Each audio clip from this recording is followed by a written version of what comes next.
we're living in Singapore, we should live in Singapore. We shouldn't live in some kind of mock hotel nearer to the city. So moving out here into the suburbs was absolutely the right move. Meet Brian Kennett, a UK citizen who has been residing in Singapore for the past 18 years. Over a glass of beer, he shares why Singapore is his home and his warning to foreigners who want to move here. I'm Josh, YouTuber and insider to life in Singapore. Let's go! What's your name and where are you from?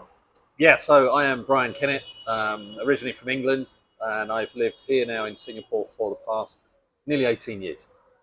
And what brought you to Singapore? What brought me to Singapore? Good question. So it was work. So I got asked to move here those 18 years ago by the company at the time that I was working for. Prior to that, I was actually in Melbourne in Australia, so I lived there for about 5 years. Again, asked to move from the UK to Australia, then Australia to here. Now, because it's my home. Did you see yourself staying in Singapore long term? When we first moved here, to be honest, it really was for work. You know, it was a great opportunity. Another overseas assignment. We got kind of paid to move up here. So it was like, wow, this is really cool. Service department and all that kind of thing, you know, and living in at the time then our first country in Southeast Asia, it was all kind of exciting, you know. I would suggest after probably something like 6 months, it became a bit more like, we really like this place. This is really nice. And having access to Southeast Asia, you know, 2 hours in each direction around you, kind of exceptional. And then over time, you know, Singapore really just grew on us as a family and has now turned into absolute home. You know, we're permanent residents now. So my son's done national service, you know, 2 kids born here. It became home and became home very quickly, funny enough. What led you to settle down in Singapore? So the settling down perspective was, actually, let me take a step back. So when we first moved here, we kind of chose an apartment based on short-term expectations, to be absolutely honest. We weren't sure how long we were going to be here. We signed a 2-year lease on the condominium we moved into. And it was one of those ones with, you know, swimming pools, playgrounds. It was near the city, you know, so it was really cool. It's like, wow, this is like living in a hotel 365 days a year. So that was the first sort of few years. And then, to be honest, as it started to feel more like home, that place didn't feel like home. It was very transient. It was like a hotel. It was like living in an airport, you know. People moved in, people moved out as they were coming in on contracts and kind of exiting the country. So we moved out here, which is, you know, where we are here in Siglat, which I've been here now nearly 12 years, to really move into the suburbs. You know, the whole point of that was, we're living in Singapore. We should live in Singapore. We shouldn't live in some kind of mock hotel nearer to the city. So moving out here into the suburbs was absolutely the right move. And yeah, here we've been in the same condo for 12 years. You know, we've made friends up and down here on the high street. You know, that way's Bedok, beautiful. This way, Katong, awesome. Here's home now, yeah. How do you go about making friends as a foreigner here? Am I foreign? I don't know. It's a really good question, right? I don't now. I really don't. You know, I think I've lived here long enough that I've earned a place not to be a foreigner, albeit I do still call myself an Angmo for sure, just because of the colour of the face, right? My kids have done national service. I write a food blog which supports local food, you know, protecting hawkers. It is home, and I believe, you know, some of my friends, you know, that come in here, a lot of them are local. They've seen my kids grow up. The hawkers are our friends. So I hope I'm not a foreigner. Sorry, ask the question again. I drifted away there. How did you manage to make friends? Yeah, so making friends, right? So again, I think the easiest way of making friends in Singapore is to be in the suburbs. I think it's really hard to make friends in those areas where it is very Anglo central, you know, because you're going to make friends which are all of the same race in those certain locations, and it's very transient there because people will be on a short-term contract. If you want to make friends with any lasting sustainability, I'd suggest you come out to the suburbs. And it is through things like being here. You know, we're all really good friends here in the hawker centres. Go out and eat in the hawker centres. Don't just go to the restaurants. You know, that's where you'll make lifelong friends. Get down East Coast, you know, go up and down East Coast and meet the locals, and just go out and explore, you know, get out of the Singapore bubble, just go out and explore and tell people about it. I do have a massive fortune with that little blog that we write, because we do get to meet an awful lot of people in the sort of food and beverage industry across Singapore. And so we make a lot of friends there. But therein again lies the recommendation, which is get out. Don't sit at home. Get out. Go and explore. Go and sit in places and meet and greet people. Let's talk about your food blog a little bit. Okay. I What know. got you into it? What got you into food?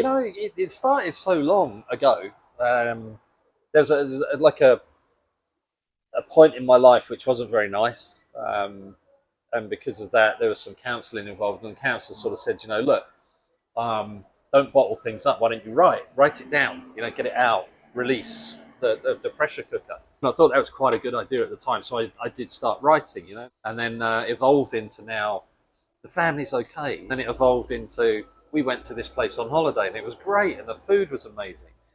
So that's kind of the evolution of the blog into what it is now, which is, so we understand, one of Singapore's finest.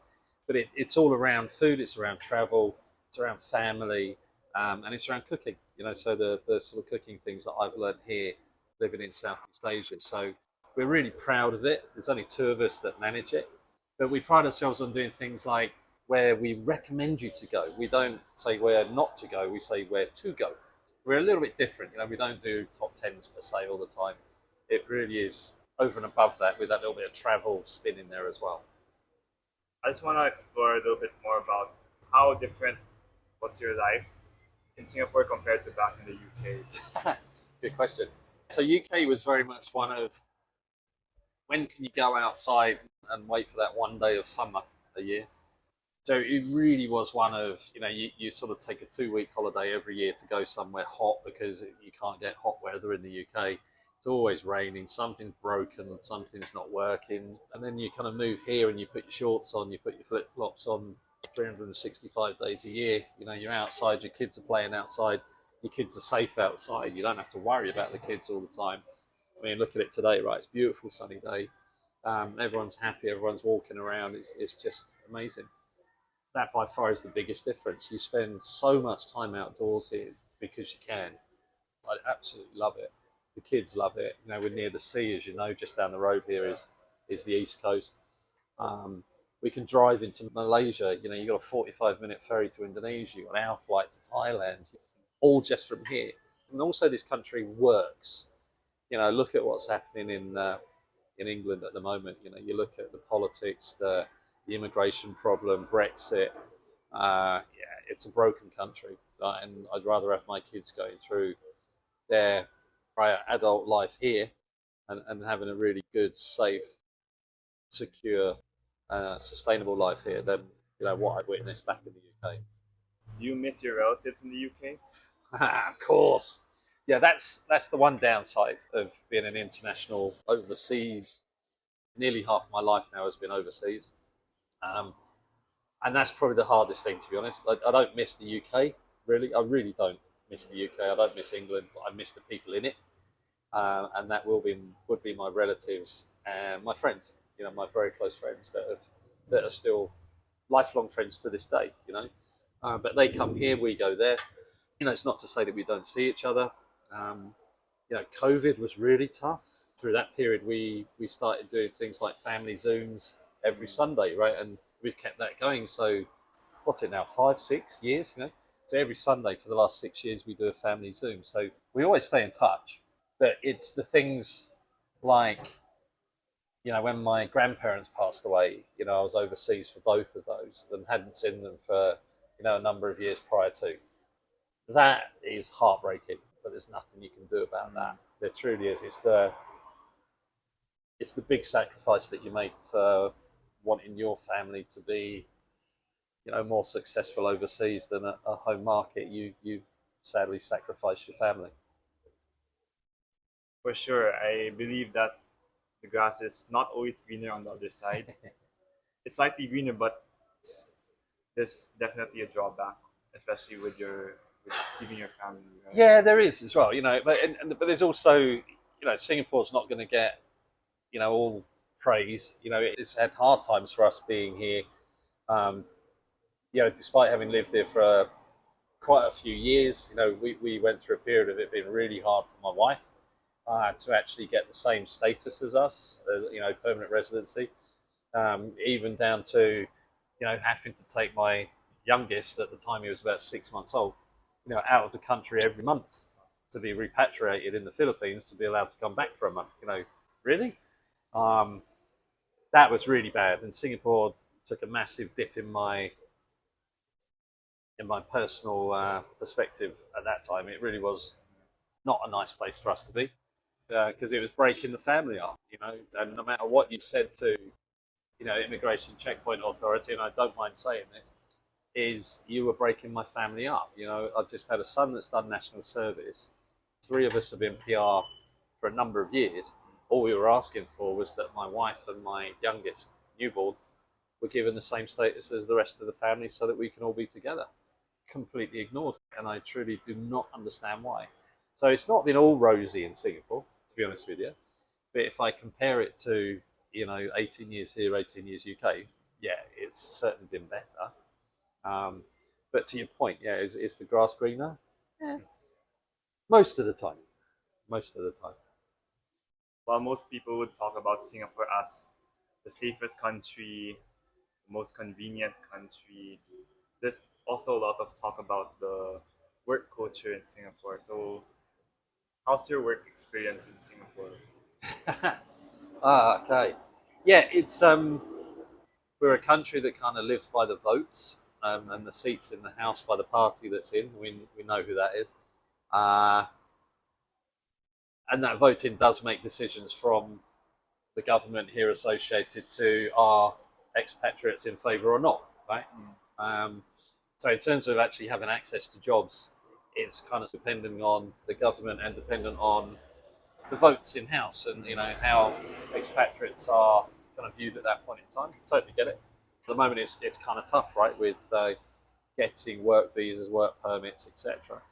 Working here, I love working here. I love my Singaporean friends, my Singaporean colleagues. It's a real yin yang. I think internationals do bring a certain element to Singaporean workforce that isn't there because perhaps they haven't been overseas, so they're very used to more Singaporean Asian centric. So having foreign internationals like myself, massive amount of experience in Europe and Australia, bring that to Singapore and Southeast Asian markets, that's kind of nice and complete, right? So, I love working with my colleagues here. My customer, if you look at my customer, I spend a lot of time at Changi Business Park down here and in the city at Marina Bay Financial Centre. Wow, how many, let me try and think, 20 different ethnic countries that I work with in that one customer. 20. And again, that's pretty cool, right? When you look at from a Singapore perspective, we're in Singapore, but I work with Spanish, Italians, Indian, Chinese, Malay, Indonesian. I mean, it's awesome, right? So even at work, I get that really nice blend of working with multicultural, different perspectives, different languages, everything, even at work. And that's quite unique. But getting a job here sometimes can be hard, depending, again, on that. Yeah. The government posture on expats in or expats out, But once you're here, it's a really cool place to work. Now you've worked in Singapore for almost 2 decades, Nah. right? Yeah, it is. Yeah. What is one thing that people must know before coming to Singapore to work? Get used to the heat. So yeah, it's seriously hot. Like I came from working in the UK, which was in financial services, which was still kind of suit. So proper suit, shirt, tie. If you're working in the city, in the markets, you just die here. It's just impossible. So heat is one thing to consider working here. Totally. Don't you buy a car to go to work? I would suggest no. Public transport is fantastic. Just here we just opened the Brown line, which is sort of like the tube system in London. That's superb. It runs so frequently. No leaves are on the track. So it's awesome. It's always working. So getting in and out of work is cool. The return to office kind of thing is something to consider. It depends, I think, more on the company that you work for than the country that we're within. And each is different. Some are demanding everyone returns to office, some are not. But that's something always to look for. It's difficult, as we mentioned a minute ago. You know, it's difficult at the moment to get visas or work permits. It's tough, right? If you're trying to do that on your own. And I tell you what, I'm going to go and work in Singapore. That's going to be hard, I would suggest, because then you are on a personal work permit. That's going to be really tough, right? You'd need the backing of someone. And then I really would suggest, if you've been here a few years, go PR. I can't see any negativity associated to that, other than, you know, if you do have children, and one of those, or you know, you have males in your children pool, they're going to have to do national service if you put them forward. But you know, again, having put my son through that, I don't see it as a negativity at all, right? But it really does help you with your standing and your sustainability of employment in the country, for sure. Any plans to convert to citizen? Funny enough, yes, I was dreaming about the red passport. I was literally looking back at things like Brexit and what a shambles that was. How it's impacted me remotely. I was laughing about it, to be honest with you, Josh. You know, looking back when it happened, like going, you know, oh, how foolish. But it doesn't impact me, so I don't care. And then I tried to travel on my British passport without the European status, and it's an absolute nightmare. You know, I was bouncing through Frankfurt to get to Poland, if I remember rightly. It was just awful. It was absolutely atrocious. And I've had a few friends here that have recently converted to Singaporean passport. Probably the best passport for travel on the planet. So yeah, with serious intent, I am considering it, and I proudly have it. To be honest with you, you know, as you said, half my life ish, nearly now, has been living here. So why not? If you'd have me. Before you click on my next video, don't forget to hit subscribe if you haven't done so. And I'll see you in the next video.